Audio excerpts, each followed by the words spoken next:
So, the 12 days of Christmas. With this third day of Christmas, of three French hens' fame, we are now out of Advent, and by the liturgical calendar of the historic church, into the season of Christmas. It's a silly song, really, but fun, and the highlight of our annual sing-along in pre-COVID years. But what secular America does not know is that the Christmas season goes on. It's also, of course, New Year's week. Again, a traditional time for self-reflection, for renewing resolutions, for reaffirming our higher selves, and for new beginnings. And please do note this week on New Year's Eve, Thursday evening from 7 to 8, we will be having a New Year's Eve vigil and watch night. And you will be hearing more about that later. But I'm not ready this morning to move on from Christmas yet. I'm not ready for the music to stop. My prayer then for each of you is that you will experience deep measures of God's presence this week. May you find peace and simplicity and unintended, unexpected kindnesses. May warm memories sustain you and bright dreams inspire you. May you sense the sacredness of life. May this be a time of renewal and healing and new birth for you and yours, a time when Christ is being reborn in you. But I also know that this has been a hard year for many of us, a year of plague, pandemic, fear, anxiety, and uncertainty, a year of trouble and setbacks and illnesses and loss. Maybe this year you came to your first Christmas without some people, a father, a mother, a grandmother, a grandfather, or others that you love. And there may be moments when this season almost mocks us. And if that is the way you feel, you are not alone. No one is alone. And together we will make it through. Christmas is a tricky season for many reasons. My last substantive conversation with my dad was about how wrong it was for me to celebrate Christmas. It was August, at a family reunion and earshot of the whole clan. Go figure. It's what a certain kind of indoctrination does. But there's always conflict at the heart of the Christmas season. The birth of Jesus is shrouded in conflict. And I think it's important to be aware of this. It's something the lights in the shop windows and the happy tunes of Christmas don't tell us. You don't learn this from chestnuts roasting by an open fire or from jingle bells or from the lyrics of Silver Bells, city sidewalks, busy sidewalks, dressed in holiday style. In the air, there's a feeling of Christmas. Children laughing, people passing, meeting smile after smile. And in every street corner, you'll hear silver bells, silver bells. But there's always a conflict at the heart of Christmas, something vaguely disturbing and sometimes not so vaguely disturbing. Some of the Christmas carols know this. Beneath the angel's strain have rolled 2,000 years of wrong, and men at war with men hear not the love song which they bring. Or, away in a manger, no crib for his bed. Or especially the Coventry Carol. For years I had heard this hauntingly beautiful carol, but it had never registered on me what it was saying. And at its beginning, you will find these musical directions, gently, like a lullaby. But then sometime you really listen to the words, Lulay, thou little tiny child, bye-bye, Lulay, Lulay. Lulay, thou little tiny child, bye-bye, Lulay, Lulay. Herod the king in his raging charged He hath this day his men of might in his own sight, all children young to slay. Lule being 16th century slang for I see, I see. And what a thing to see. These babies are being lullabied to their own bloody deaths. The song comes from the 16th century, from a pageant in the city of Coventry, England. But it portrays the women of Bethlehem just before King Herod's men come to slaughter their baby boys. Perhaps it was composed because the women of Coventry knew what it was like to lose their babies in England's War of the Roses or in the Black Death.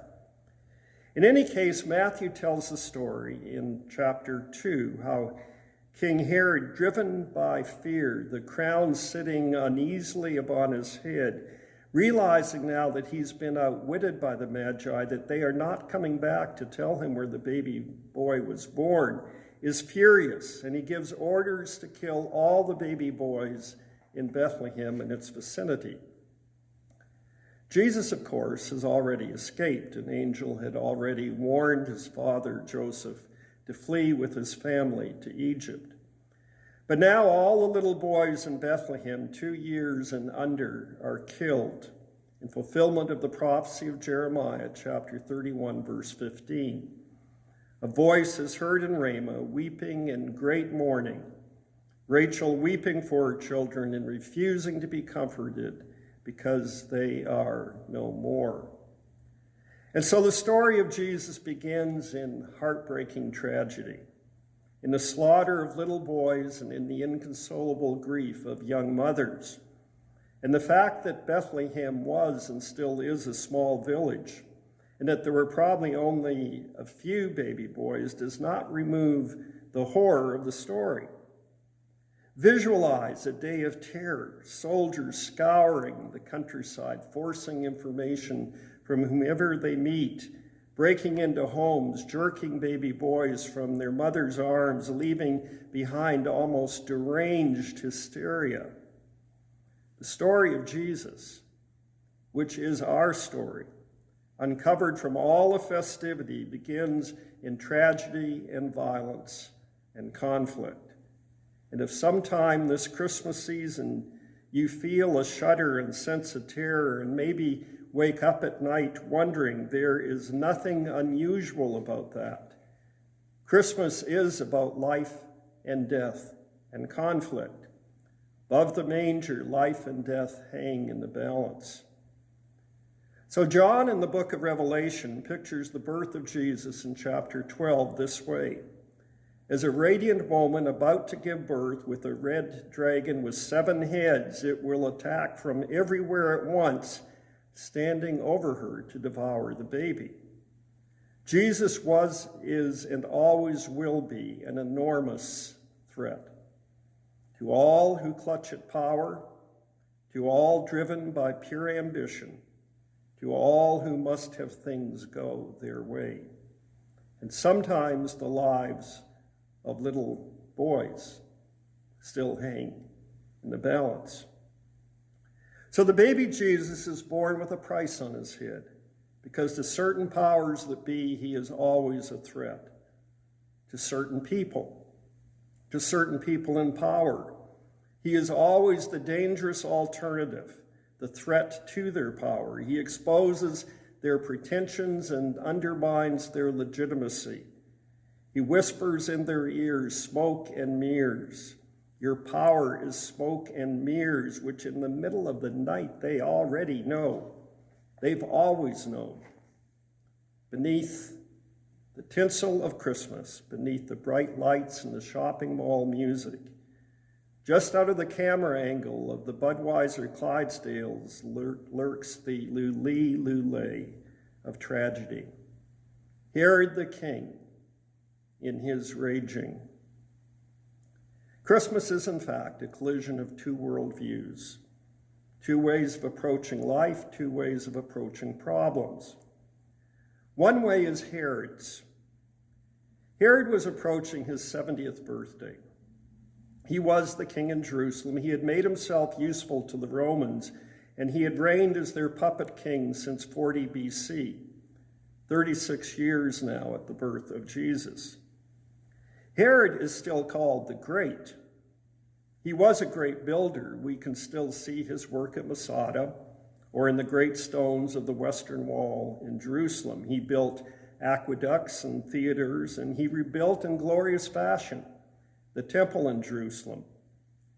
But he was crazed by power, and as one driven by the need to control, he was insanely suspicious, always suspecting plots and conspiracies, always assuming the worst about others, even his own family and those whom he loved. Now he was a miserable, murderous, petty, vindictive old man. Anyone he suspected of threatening his power, of becoming a rival for the people's affection, was promptly killed. In a fit of suspicious rage, he had even murdered his wife Mariamne, otherwise the love of his life. He had also had his oldest son, Antipater, and two other sons, Alexander and Aristobulus, assassinated. The Roman Emperor Augustus said that it was safer to be Herod's pig than Herod's son. And when Herod was about to die, he ordered many distinguished citizens in Jerusalem rounded up for execution at the moment of his death so that his passing would not go unmourned. Fortunately, these orders were disregarded. So on one side, we have the story of Jesus, born in the humblest of circumstances. On the other, Herod on the throne with his massive fortresses and his secret police and his reign of terror. We have Jesus opening himself up in trust to the human experience, in the end letting it all happen to him, the good and the evil. We have Herod trusting no one, even those closest to him. We have Jesus guided by love, Herod driven by fear. We have Jesus sacrificing his own life. We have Herod sacrificing everyone but himself. So these two, Herod and Jesus, reign in two opposite kingdoms, kingdoms destined for conflict, a conflict that began early and that is woven into the first Christmas story and continues whenever leaders rely primarily on force to achieve their goals, use terror to intimidate others, do to others and to other nations what they would not want done to themselves and to their nation. Whenever leaders deprive people of their inalienable rights, engage in deceit, self-promotion, and corruption, and act against the purposes of God for his creation. In strong counterpoint, Jesus came so that little boys would no longer be killed, so that there would be no more reigns of terror, so that swords would be beat into plowshares and spears into pruning hooks, so that the earth would be full of the knowledge of the Lord, so that all things could be brought back together, so that Babel could be undone, so that we could find our way back to the garden of the Lord, and God's reign of love and trust and forgiveness could fill the earth. Meanwhile, the battle goes on inside us. We all have these Herod moments when things don't quite go our way, when someone cuts us off on the Merritt Parkway, when we're feeling insecure and unsure of ourselves, when we're just plain scared. We not only have these Herod moments, but we often cultivate habits of thought and allegiance that make these Herod moments all but inevitable. It's the people we listen to who are not following God. It's the thoughts we think that are not God's thoughts. So, whose spirit is winning the battle within you? Is it the spirit of Herod or the spirit of Jesus? I think of the familiar story of the Cherokee grandfather who is teaching his grandson about life. "A fight is going on inside me," he said to the boy. "It's a terrible fight, and it's between two wolves. One is evil. He is anger, envy, sorrow, regret, greed, arrogance, self-pity, guilt, resentment, inferiority, lies, false pride, superiority, self-doubt, and ego. The other is good.